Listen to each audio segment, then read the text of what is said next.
Bismillahirrahmanirrahim. Assalamualaikum warahmatullahi wabarakatuh. Sumpah saya bukan Maher Zain. Dan Maher Zain yang mirip saya. Ngaku aja. Baik, apa kabar Bapak Ibu sekalian? Alhamdulillah ya, saya senang sekali. Ini terus terang dari pagi tadi kami semua pembicara ini galau semua. Belum cerita apa-apa galau karena Ustadz Felix slide-nya 44. Hanya diberi waktu 30 menit dan akhirnya dimampetkan sampai berapa tadi? 6 ya kayaknya. Kemudian saya juga ada 50, bahkan awalnya 80. Kemudian Mbak Isa ada 40 juga dan akhirnya sekarang terjadilah seperti ini, ya tidak apa-apa. Mudah-mudahan akan ada konferensi hulu halar yang kesekian-sekian selepas ini. Amin. Baik, tepuk tangan boleh? Dan sebelum mulai mungkin saya ingin Anda semua berdiri dulu. Berdiri, kita mau lebaran dulu. Nah, tugas Anda sekarang adalah Bapak Ibu sekalian, Anda salami teman di kanan kiri Anda, salami dia, lalu katakan wajahmu hari cerah banget, sumpah deh. Ya. Belum, tak dulu. Tunggu dulu ya, lalu katakan sama dia kamu calon orang kaya kayaknya. Ya. Pokoknya ente ngomong apa aja sama dia, doain dia, nanti ada sesi doanya khusus ya. Nah, sekarang silakan kanan kirinya disalami, kalau belum kenal kenalan dulu. Mumpung ada 500 orang di sini, kayaknya lebih deh. Ya, salami dulu dan temennya nanti jawabnya sama. Waalaikumsalam warahmatullahi wabarakatuh. Kalau belum kenal dulu, habis itu katakan apa tadi? Masih ingat? Kamu calon orang kaya deh. Nanti caranya kita ajarin cara jadi orang kaya ya. Kalau bisa minimal 3, jangan 1. Ya, 2, 3 orang. Aku silakan dimulai salam-salaman lebarannya. Ayo. Nanti kuenya menyusul ya.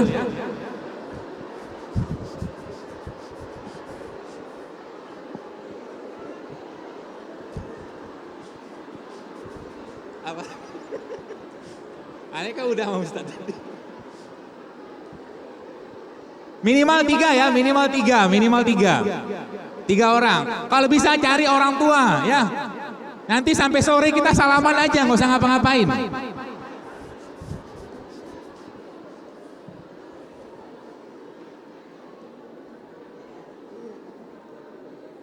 Oke, sudah? Oke, luar biasa.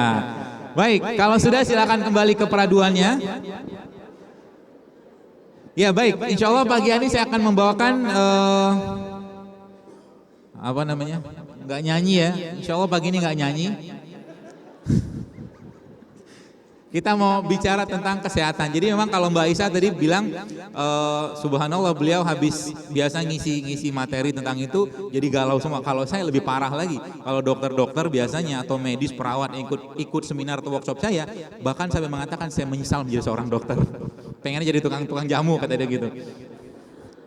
Bukan itu, tapi insya Allah ya, ini saya jelaskan di beberapa. Ini kok pada mutu-mutu semua sih?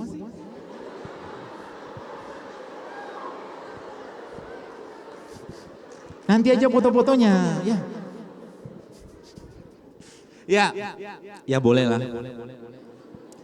Nanti saya lupa masalahnya, grogi. Ya baik, jadi di mana-mana saya sering bilang begini ya. Kalau kita cerita tentang pengobatan Islam, subhanallah ya. Subhanallahnya apa? Orang agama kita ini masuk toilet ada caranya nggak? Pasang sepatu ada caranya? Potong kuku ada caranya? Caranya gimana kalau potong kuku? Oh, so you know loh. Potong kuku gimana caranya? Potonglah kuku sendiri terlebih dahulu, jangan kuku orang lain ya. Percaya aja, emang ada caranya ya. Jadi subhanallah, Rasulullah SAW yang tadi disampaikan oleh Ustadz Felix memang luar biasa. Kita ini beruntung banget. Beruntungnya kenapa? Lah semua ajaran agama kita, khususnya amal ibadah itu kalau Anda atau kita lakukan secara benar, semuanya menyehatkan. Setuju nggak? Kalau Anda sakit pinggang mulai sekarang berpikirlah jangan-jangan sholat kita nggak benar. Kenapa? Orang yang sakit pinggang biasanya mulainya biasanya rukunya nggak benar, sujudnya nggak benar. Ya, kemudian puasa juga sudah sekian tahun ya, sudah 11 bulan kita makan ngawur-ngawuran, 1 bulan dikasih puasa, udah gitu puasanya ngawur lagi. Hari pertama puasa berat badan 50, hari terakhir berat badan 55. Ini nggak benar. Udah disuruh, iya benar lah, orang puasa udah suruh makan dikurangi ya. Makanya nanti dalam Islam, dalam teori diet sekalipun, diet itu bukan mengurangi makanan sebenarnya ya. Tapi kita sudah dikasih karena Allah sudah tahu kita ini berlebihan banget dalam makanan. Makanya Allah kasih puasa ya. Jadi kalau yang mau diet, kurangi ubah pola makan itu jauh lebih baik. Baik, kita lanjutkan. Ya baik, ini nggak usah.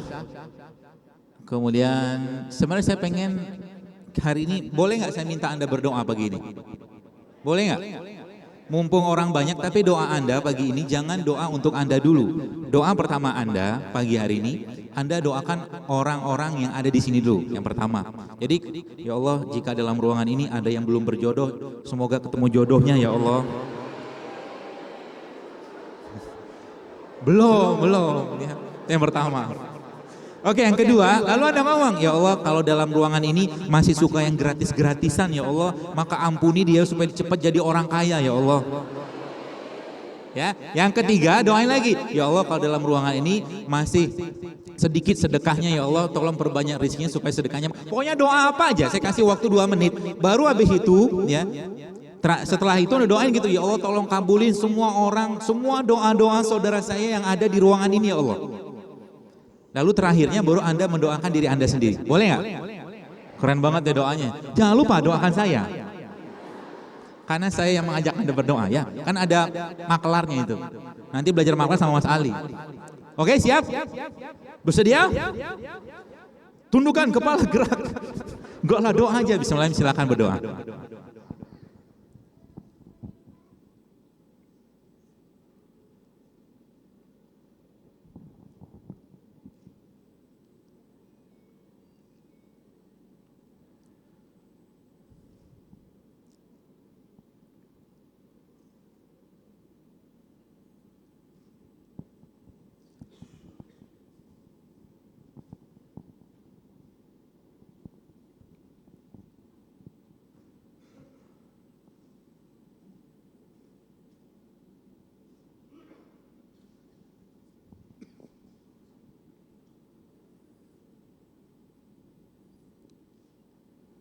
Ya, 1 menit lagi waktunya.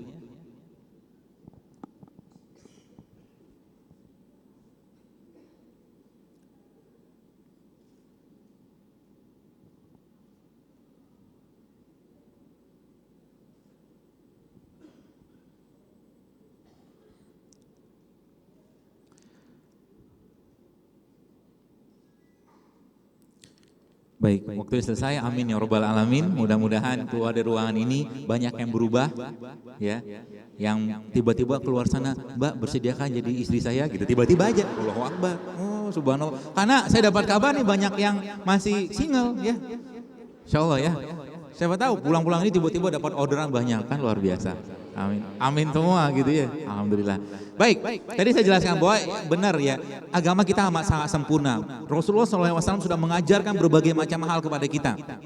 Dan saya lihat memang semuanya berawal dari bagaimana kita melaksanakan ya amal ibadah itu dengan benar. Semuanya melaksanakan ya ketika dilaksanakan dengan benar dan sempurna, maka otomatis orang tua akan sehat. Contoh, kita bicara tentang sholat tahajud saja.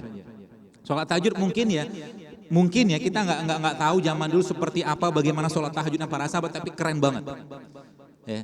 Tapi ternyata di zaman sekarang diteliti lagi sholat tahajud itu ternyata apa? Bikin pinter, bikin cerdas, bikin semuanya sholat tahajud. Makanya kita ini umat Islam kalau mulai sekarang belum membiasakan sholat tahajud, saya katakan rugi banget.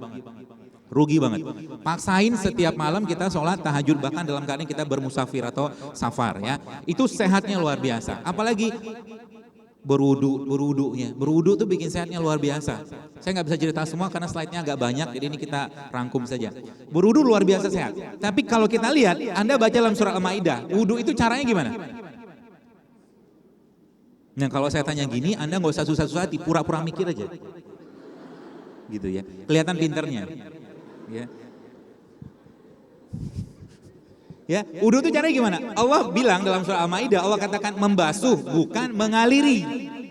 Wudu itu membasuh bukan mengaliri. Tapi kalau Bapak Ibu ya teman-teman semua lihat orang berwudu zaman sekarang, coba lihat mengaliri atau membasuh? Mengaliri.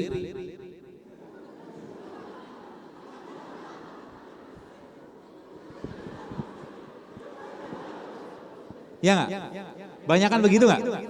Kayaknya banyakan begitu deh. Kalau Rasulullah katakan la taghdab, kata Rasulullah, jangan marah. kalau marah Rasul bilang suruh berwudu. Kalau habis begini kita wudunya kayak begini, makin marah biasanya. Ya, udah gitu airnya nggak ngalir lagi. Ya, wudu tuh membasuh, ya, membasuh karena marah itu panas, setan api dilawan dengan air, tapi disikat, dibasuh gitu loh. Ya subhanallah. Zaman dulu orang-orang Persia, Roma itu mereka nggak mandi, makanya orang Roma zaman dulu mereka ciptain parfum karena mereka nggak mandi.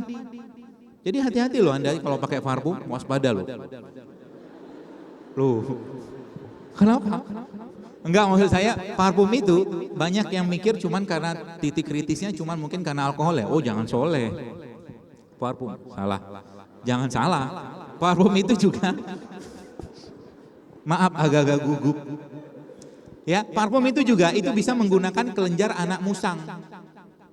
Makin galau kan? Makin galau. Nah kalau tanya obat lagi lebih susah lagi. Oke, saya tanya sekarang kita kembali ke itu tadi ya, kembali ke tema kita. Nanti saya jelasin lagi yang di luar itu. Baik. Kita lihat Bapak Ibu sekalian. Jadi kesempurnaan susah bener. Kesempurnaan agama ini yang meliputi kesehatan ya. Tentunya apa? Tentunya saya jelaskan tadi bahwa Rasulullah SAW adalah manusia yang paling sehat, luar biasa sehatnya. Bahkan dikabarkan beliau itu cuma 2 kali sakit. Ya mungkin kalau sekarang ada baginda Rasul di sini ya. Ayo umatku, ayo ya umat Islam gitu ya. Ayo kita perang nih lawan kafir, misalnya gitu ya. Bakal muncul nih penyakitnya. Aduh, afwan ya Rasulullah, encoknya kumat. Yo gak percaya. Afwan ya Rasulullah, tadi pagi ngantuk. Nah hati-hati loh ngantukan itu. Habis makan mengantuk itu tanda-tanda apa? Keracunan usus itu. Oh gue banget. Ya. Jangan semuanya deh. Habis makan ngantuk, nggak logis. Nggak logisnya apa? Nggak logisnya gini. Makan itu perlu energi. Habis makan, ya. Setelah makan kita harusnya berenergi. Tapi apa terjadi? Habis makan kita mengantuk. Artinya apa? Makanan tadi nggak mampu diolah. Artinya apa? Perutnya bermasalah. Gara-gara apa? Makanannya nggak beres. Cara makan nggak benar. Ya. Jadi waspadalah. Itu tanda-tanda yang tidak bagus itu. Biasanya tanda-tanda umur selnya cepat. Makanya ada orang gitu kan, umurnya masih muda, tapi wajahnya tua. Kalau saya, umur saya masih muda, wajah saya muda juga. Protes. Baik, ya jadi kesempurnaan agama kita ini, subhanallah ya. Jadi dari apa yang Rasulullah sampaikan kepada kita, cara kita sholat, cara kita wudhu, cara kita semuanya Rasul sudah ajarkan. Makanya paling pertama kali memang dalam agama ini belajari agama dulu.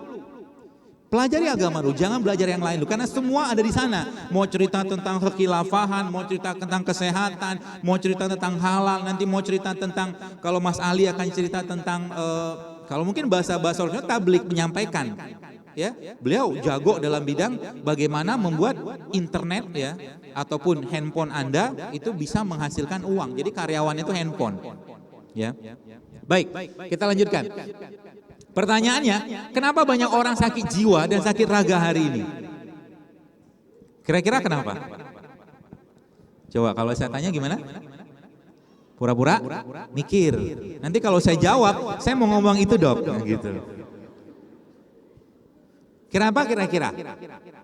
Oke, saya jelasin. Ini mobil. Mobil paling mahal sedunia, katanya gitulah. Pokoknya kalau ini mobil masuk Indonesia harganya bisa sampai ya $1,5 juta, katanya begitu. Kalau saya punya duit pun saya nggak mau beli. Ngapain? Sedekahin aja duitnya. Mahal-mahal begini. Kita kan hidup sederhana. Oh bener loh. Tanya tuh betapa sederhananya seorang Abdurrahman bin Auf, betapa sederhananya seorang Umar bin Khattab zaman dulu. Imperium dunia tuh 2/3 mereka kuasai. Ya, makanya kemarin saya ada nge-tweet gitu kan. Saya tulis ada pendirinya Facebook nyumbang 4,3 triliun. Saya bilang harusnya kita jauh lebih banyak karena Abdurrahman bin Auf saja, nanti tanya sama Pak Ahmad Ghazali. Itu waktu perang Badar nyumbangnya 60 miliar. Kan subhanallah ya. Tapi sederhana nggak hidupnya? Sederhana banget ya. Baik, ini mobil paling mahal sedunia katanya begitu. Oke. Kalau mobil ini masuk ke Indonesia, kira-kira akan diisi dengan bahan bakar apa? Premium atau Pertamax? Pertamax ya? Bener ya? Sius ya? Yo. Tapi bukan mie apa lagi, mie goreng sekarang ya. Pertamax, mobilnya akan diisi dengan Pertamax, yakin banget. Karena mobilnya mahal banget. Ya, mobilnya mahal banget. Kalau diisi dengan premium apa yang terjadi? Cepat rusak. Oke, sekarang kita kembali sini. Sekarang saya tanya Bapak sekalian, mobil ini harganya sekian juta dolar. Mahal mana dengan badan Anda? Mahal mana dengan badan Anda? Harga badan kita berapa tubuh kita? Tidak ternilai ya. Keren banget pokoknya ya. Ya meskipun ada lemak-lemaknya di pinggir-pinggirnya nggak apa-apa. Loh, ada yang tersinggung ya? Salahmu. Orang-orang zaman dulu, ini gue kasih tahu. Orang zaman dulu, para sahabat itu, mana ada yang maaf gemuk-gemuk. Loh, makanya mulai sekarang Anda harus berazam, ya Allah sepulang dari sini saya harus kurus. Gitu ya. Caranya gimana? Langsing bukan kurus. Caranya kurus gimana? Nggak usah saya sebutkan di sinilah nanti aja.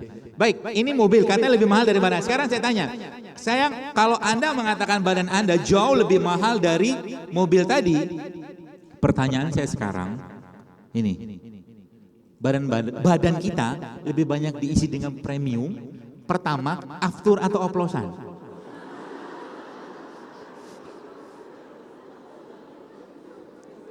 Ulah. Oplosan Bu. Loh, katanya badannya mahal. Katanya badannya lebih mahal dari mobil tadi, tapi isinya apa? Oplosan. Oplosan itu apa? Pewarna, penyedap, pengawet, perisai, itu kan oplosan semua. Wajar nggak kalau sakit? Wajar nggak kalau bermutu mukanya? Bermuka tua? Makanya hati-hati loh. Kalau Anda sering-sering masukin oplosan di sini, di badan Anda, ya umur selnya cepat habis. Sama juga dengan orang yang cepat banget emosian. Itu biasanya umurnya nggak lama, tenang aja. Cahaya. Makanya Allah tuh udah nyuruh kita, ente kudu sering-sering gitu husnuzon sama Allah. Supaya apa? Hormon positifnya itu muncul. Kalau hormon cintanya itu muncul, maka kita akan happy terus. Nah happy ini luar biasa, dalam penelitian itu ternyata kita lihat gitu kan, orang yang bahagia tersenyum, baik tersenyum sendiri ataupun tersenyum dengan orang lain, efeknya sama. Jadi kalau Anda bagi-bagi gitu kan, ganteng banget gitu ya. Oh subhanallah itu, Anda akan happy, benar. Itu bahkan bisa melancarkan buang air besar, sumpah. Lu gak percaya dia. Ya Allah.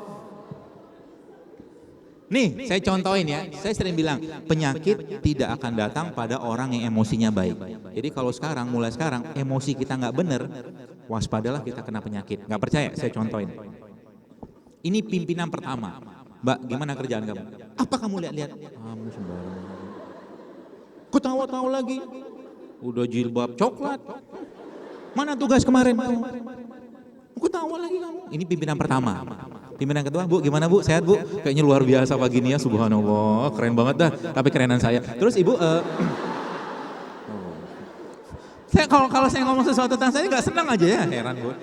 Oke, ini gimana proyek kita yang bulan depan mudah-mudahan selesai ya, 3 bulan kelar ya. Nah, oke saya tanya kepada Bapak Ibu sekalian, kira-kira yang bakal kemungkinan besar kena serangan jantung yang pertama atau yang kedua?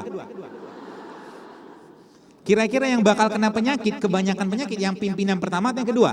Pertama. Maka jadi waspada, jangan suka memendam emosi. Ya, karena emosi itu biang penyakit. Lepasin aja mah. Kalau ketemu orang gitu kan, kita nggak suka atau sesuatu yang nasihati secara baik tentunya, ya seperti itu. Nah baik. Kalau kita lihat ya Bapak sekalian, ternyata pola hidup Rasulullah SAW itu terletak dari pola makan, pola sikap ya, dan pola hidup beliau sendiri yang ternyata subhanallah beliau menghadapi Abu Bakar caranya beda, menghadapi Umar beda, menghadapi Ali beda, menghadapi Utsman beda. Jadi kalau orang bilang ya Rasulullah itu psikolog terbaik, ya, tapi juga dalam bidang kesehatan beliau juga memberikan banyak sekali petunjuk kepada kita, ya, nah itu bisa kita contoh tentunya. Dan kalaupun sakit, Rasul pun menyebutkan dari berbagai hadis. Ya. Ini ada salah satu hadisnya. Rasul menyebutkan syifa itu ada 3. Yang pertama meminum madu, yang kedua berbekam atau hijama, yang ketiga dengan besi panas. Tapi aku nggak suka dengan besi panas kata Rasulullah. Ya, ini hadisnya sahih. Jadi kalau ada orang tanya apakah Islam itu punya konsep mengenai pengobatan, saya jawab ada. Jadi kalau ada orang mempertanyakan Islam yang sempurnanya kayak begini, nggak ada konsep pengobatan, saya kira mungkin itu bahkan bisa cacat kesempurnaan tadi. Ya, jadi jangan soleh, jangan salah. Ya, soleh maaf. Nggak ada nama soleh sini kan? Ya, dan hadis ini ada pada hadis di kitab terbesar kedua setelah kitab Al-Quran, yaitu kitab hadis Bukhari Muslim. Ini mau foto saya ya? Mau foto ya? Nggak, kalau mau foto saya bergaya, gitu loh. Yang nyenengin orang kan pahala. Masa saya gini, gitu kan jelek. Ya, jadi kitab hadis Bukhari Muslim, kitab terbesar kedua setelah Al-Quran. Jadi kalau apa-apa yang ada pada kitab Bukhari Muslim, nggak usah pertanyakan lagi. Semua mutlak kebenarannya, udah titik. Ya, jadi nggak usah pertanyakan lagi kebenarannya, karena hadisnya sahih semua. Foto beneran. Waktu saya masih lama nggak? Wah enak. Sampai kapan saya? Sampai sore ya? Ente puas, ane lemas. Enak aja lah sampai sore. Banyak nih Ustaz Pana udah nunggu jauh-jauh dari Irian loh ini. Naik pesawat pertama tadi pagi. Baik, jadi ini subhanallah ya. Kemudian apalagi kita lihat ini ya. Ternyata banyak sekali clue-clue yang Allah berikan kepada kita. Ya. Apa itu salah satunya ini? Jadi mau tertawa, bahagia, semuanya nisbatkan atau kembalikan semua kepada Allah supaya apa? Kita sehat.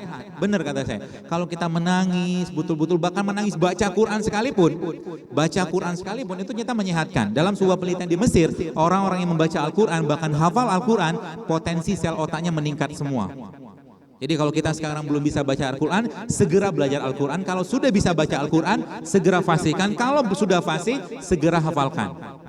Ya, kenapa? Orang-orang zaman dulu yang memegang kekhilafahan 23 dunia ini semuanya adalah hafiz Quran.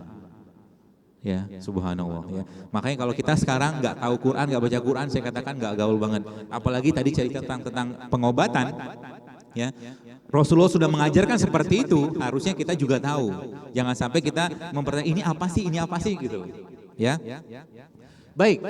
Nah, apalagi ketenangan. Jadi Allah sendiri memberikan suatu informasi kepada kita bahwa ketenangan itu ya hanya ketenangan yang membuat kita dekat dengan Allah.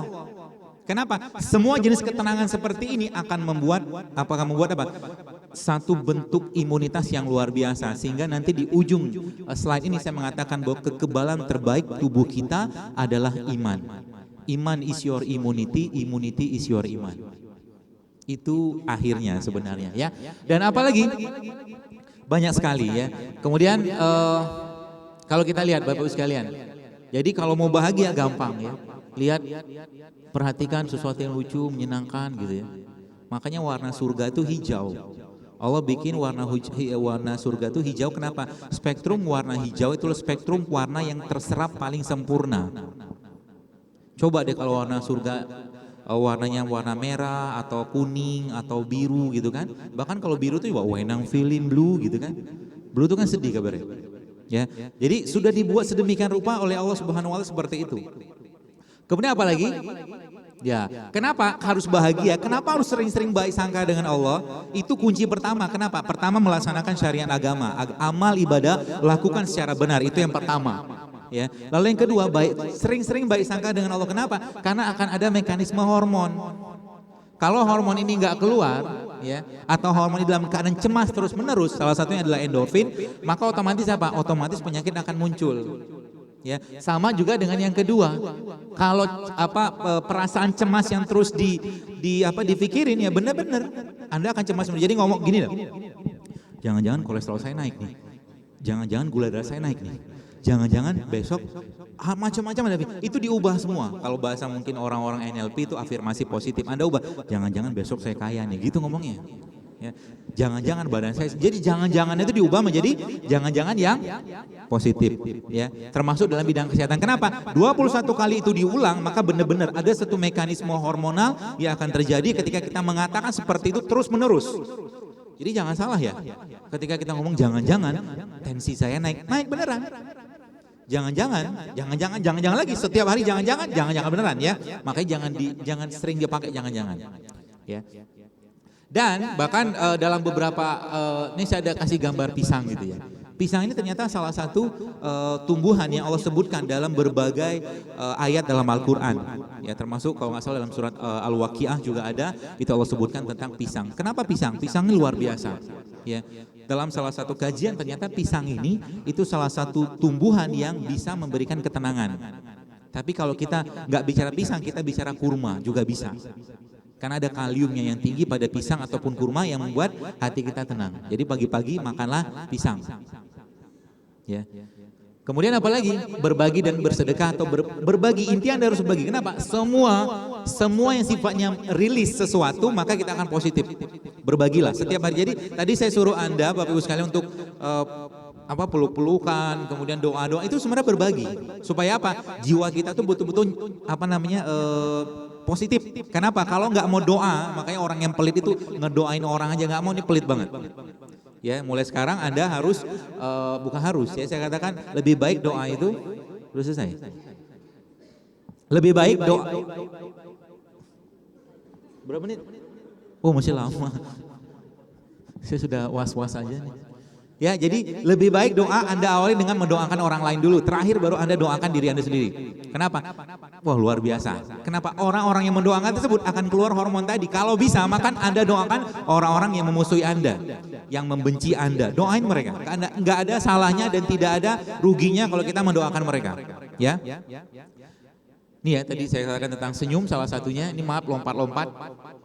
Jadi ternyata subhanallah orang-orang yang senyum atau tertawa 1 menit, baik disengaja atau tidak, mempunyai efek melancarkan aliran darah, mengurangi risiko penyakit jantung, meningkatkan daya tahan tubuh.